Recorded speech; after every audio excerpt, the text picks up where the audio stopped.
മതി മതി, ഇത്രയും മതി. മിടുക്കി, തകർത്ത് കളഞ്ഞു.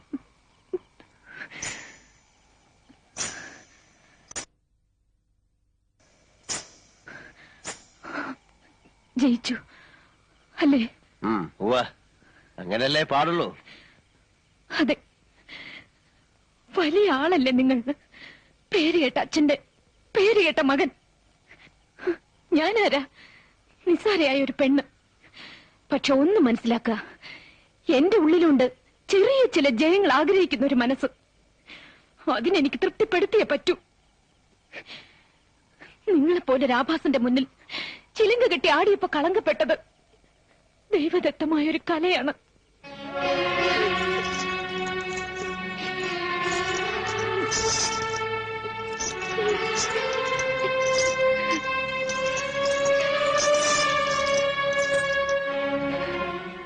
എന്റെ കാലുകൾക്ക് ഇനി ഈ ചിലങ്ക ഇടാനുള്ള യോഗ്യതയില്ല. ഉള്ളിലൊരായിരം മുള്ളു കുത്തിയിറങ്ങുന്ന വേദനയിലും എനിക്ക് സന്തോഷിക്കാൻ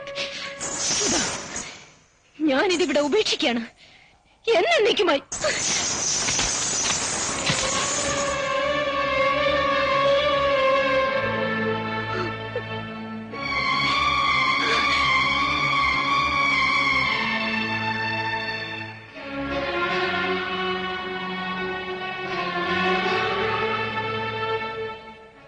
എന്തിനായിരുന്നു നീല ഈ ഒരു ശാപം കൂടെ ഏറ്റുവാങ്ങിയത്?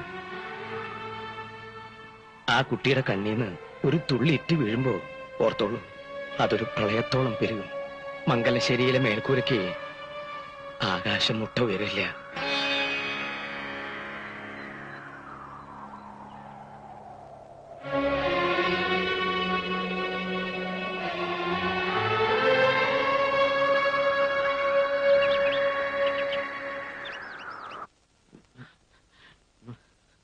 കുഴപ്പമായി. എന്താടോ?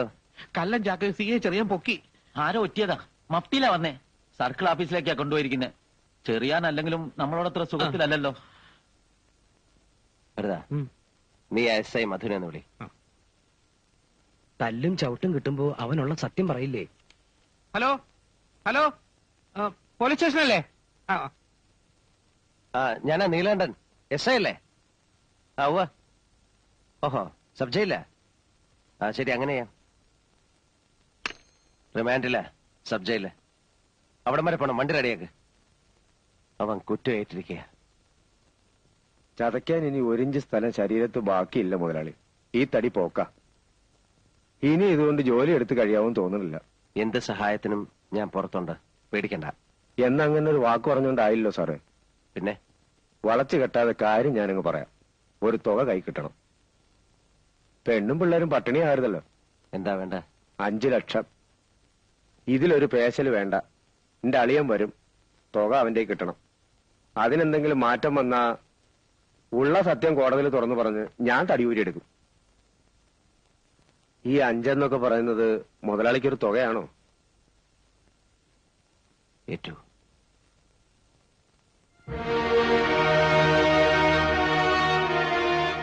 അവൻ സന്ദർഭം മുതലെടുക്കുകയാണ്, കള്ളപ്പന്നി. ഇനി അത് നോക്കണ്ട, പെട്ടുപോയില്ലേ. എങ്ങനെയെങ്കിലും തലയൂരി എടുക്കുകയാണ് ഇപ്പൊ വേണ്ടത്. 5 ലക്ഷം. മേലെടുത്തെ പറമ്പ് അല്ലേ വരേ? ഈ ചുരുങ്ങിയ സമയത്തിനുള്ളിൽ ആരുടെ അടുത്താ കാശ് തരാണ്ടാവുക? ഓരോരുത്തരെയും കൈ അയച്ച് സഹായിക്കുമ്പോ ഞാൻ പണ്ടേ പറയാറില്ലേ, നമുക്കൊരാപത്ത് വരുമ്പോ ആരും ഉണ്ടാവില്ലാന്ന്. ഇപ്പൊ അനുഭവത്തിൽ വന്നില്ലേ? താൻ പുരാണം വിളമ്പാതെ പറമ്പിന് ഒരാളെ പറയടോ. കുന്തം വിഴുങ്ങിയതുപോലെ നിൽക്കാൻ നിങ്ങളൊക്കെ ഒന്ന് വാതുറക്ക്. ആളെന്ന് വെച്ചാ ഇപ്പൊ റെഡി ക്യാഷ് കയ്യിലുള്ള ഒരാളേ ഉള്ളൂ, വീരാൻകുട്ടി. അവനോ? അതാ സത്യം. നാണക്കേട് ഓർക്കണ്ട. വേറൊരു വഴിയില്ലാത്തോണ്ടാ അവനെ തന്നെ കാണാം. ഞാനൊന്ന് സൂചിപ്പിച്ചിരുന്നു. ഇടനിലക്കാരൊന്നുമില്ലാതെ നീലൻ തന്നെ നേരിട്ട് വന്ന് സംസാരിക്കണമെന്നാ അവൻ പറഞ്ഞത്. മനസ്സിലായി. വേറൊരു വഴിയില്ല അല്ലേ വരേ? ഇല്ല, സമയവും നമ്മുടെ കയ്യിൽ കുറവാ. എനിക്ക് ഇങ്ങളോട് ഒരലോഹ്യല്ല എന്നെ. ഇങ്ങളെ കൊണ്ട് അന്ന് അങ്ങനെ പറയിപ്പിച്ചതും ഇന്ന് ഇവിടെ ഇങ്ങനെ ഇരുത്തിച്ചു എല്ലാം പടച്ചോന്റെ ഒരു കളി. എന്നാ ഞാൻ എന്റെ വില അങ്ങ് പറയാം. എന്താ വരരെ? ഒരു 6 ഉറുപ്പ്യക്കാണെങ്കിൽ ഞാൻ എടുത്തോളാം.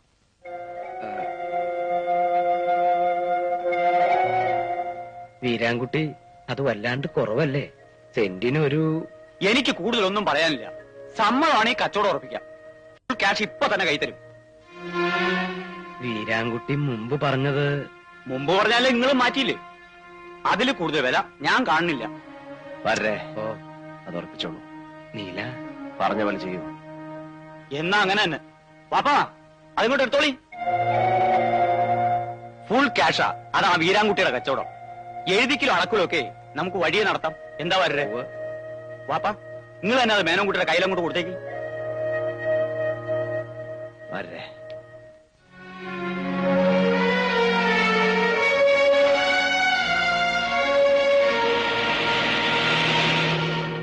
മേലയിടത്തെ പറമ്പ് കയ്യിൽ നിന്ന് പോയിന്ന് വെച്ചാ വരുമാനത്തിന്റെ 1/3 നഷ്ടപ്പെട്ടു എന്നാ. ഏത് കണ്ണുപൊട്ടനും 10-12 രൂപ തരുന്ന വസ്തുവാ 6 രൂപയ്ക്ക് അവൻ തട്ടിയെടുത്തത്. പോട്ടെ വാഴരെ, അങ്ങനെ നഷ്ടപ്പെട്ടത് എന്തെല്ലാം ഉണ്ട്. വാഴരെ, ഞാൻ എന്താണോ ഇങ്ങനെ ആയിപ്പോയത്? താൻ ചിന്തിച്ചിട്ടുണ്ടോ അത്? ചിന്തിച്ചിട്ട് ഒരു എത്തും പിടിയും കിട്ടാത്ത കാര്യ. ആ തലവര, അല്ലാതെ എന്താ ഞാൻ പറയാ. എന്നാ ഇനി ചിന്തിച്ച് ഞാൻ പ്രയാസപ്പെടണ്ട. ഞാൻ ഇങ്ങനെ തന്നെയാ.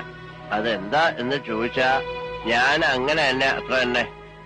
ഇതൊന്നും അല്ലാത്തൊരു നീലണ്ടെന്ന് വെച്ചാ അത് മറ്റാരോ ആയി പോവും.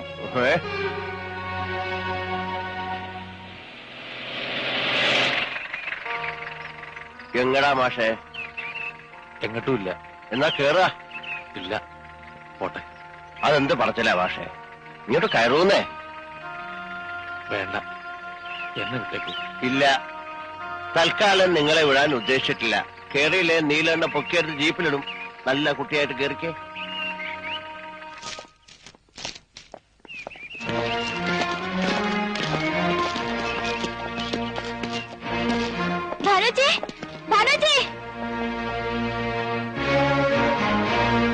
മാഷില്ലേ?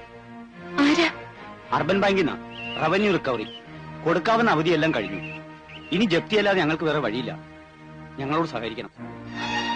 അത് അച്ഛനും കൂടി ഇവിടെ ഇല്ലാത്തപ്പോ... ഞങ്ങൾ അയച്ച രജിസ്റ്റർ നോട്ടീസ് അദ്ദേഹം കൈപ്പറ്റിയതല്ലേ? ആ നിലയ്ക്ക് കാക്കേണ്ട കാര്യമില്ല. നിൽക്കൂ, കുറച്ചു സമയം വെയിറ്റ് ചെയ്യണം. ഞങ്ങൾ ഇവിടെ ഇപ്പോ 2 പെൺകുട്ടികൾ മാത്രമേ ഉള്ളൂ. ഞാൻ അച്ഛനെ വിളിച്ചിട്ട് ഉടനെ വരാം. മോളെ ശാരദ, ചേച്ചിപ്പോ വരാം. മാഷേ, അപ്പു മാഷേ,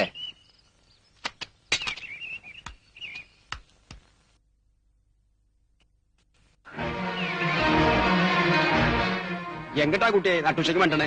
അച്ഛനെ കണ്ട ചോദിപ്പേ. മാഷ് മംഗലശ്ശേരിയിലെ വണ്ടിയിൽ പോണത് കണ്ടല്ലോ.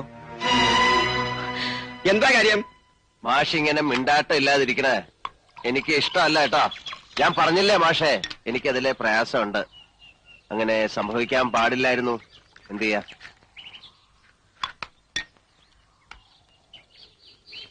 പിന്നെ മോളുടെ തീരുമാനം അത് മാറ്റിയെടുക്കാം. അങ്ങനെ ഒരു പിടിവാശിയുണ്ടോ? എന്താ തനിക്ക് മാത്രമേ വാശി പാടുള്ളൂ? അവളൊരു ഗതിയില്ലാത്തവന്റെ മോളായതുകൊണ്ട് നാണവും മാനവും പാടില്ലെന്നാ? എല്ലാം എത്രയോ കാലമായിട്ട് ഞാൻ എന്റെ മോളെ കുറിച്ച് കണ്ട സ്വപ്നങ്ങൾ മുഴുവൻ ചവിട്ടി അരച്ച് കളഞ്ഞില്ലേ താൻ? എന്നിട്ട് തനിക്ക് എന്ത് കിട്ടിയടോ നീലകണ്ഠ? തന്റെ ധാർഷ്ട്യം അഴിച്ചുമാറ്റി ആ ചെലങ്കയിലെ ഓരോ മണികളും ആ കുട്ടി എത്രയോ വർഷത്തെ കണ്ണീര് കൊണ്ട് ഉരുക്കിയെടുത്തതാണെന്ന് തനിക്കറിയോ? അറിയില്ല. അറിയണമെങ്കിൽ ഇതിനകത്ത് 3 അക്ഷരമുള്ള ഒരു വസ്തു വേണം.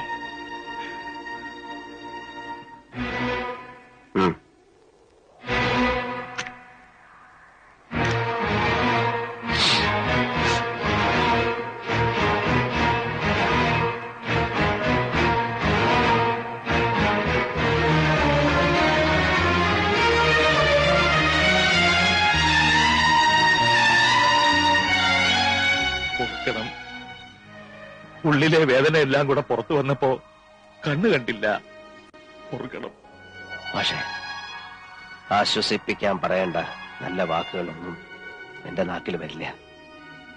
ഹൃദയമില്ലാത്തവനാ. ദുഷ്ടന. പക്ഷേ നിങ്ങളുടെ ഈ കണ്ണീര് എന്റെ ഉള്ളിൽ വീണ് പൊള്ളുന്നുണ്ട്.